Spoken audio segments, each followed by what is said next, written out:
எனக்கென்று ஒரு கோவில் கட்டப்படும். அப்போது என்னை தரிசிக்க லட்சக்கணக்கில் பக்தர்கள் வருவார்கள். அது கலியுகத்தில் மக்களை நல்வழிப்படுத்த வேண்டிய முக்கிய கடமை.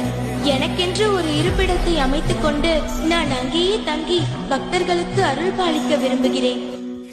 ராத்திரி வழி நெடுக நிலவு வரும், கத்திரி வெயில் கடக்க கருட வருடையஞ்சாமி, கோவில் செல கவுளி சொன்ன சகுன வரும். இந்த அவதாரத்தில் நான் ஆற்ற வேண்டிய கடமை இன்னொன்றும் இருக்கிறது. அது கலியுகத்தில் மக்களை நல்வழிப்படுத்த வேண்டிய முக்கிய கடமை. கூட வரும். இந்த அவதாரத்தில் நித்திய பிரம்மச்சாரியாகவே நான் இருக்கப் போகிறேன்.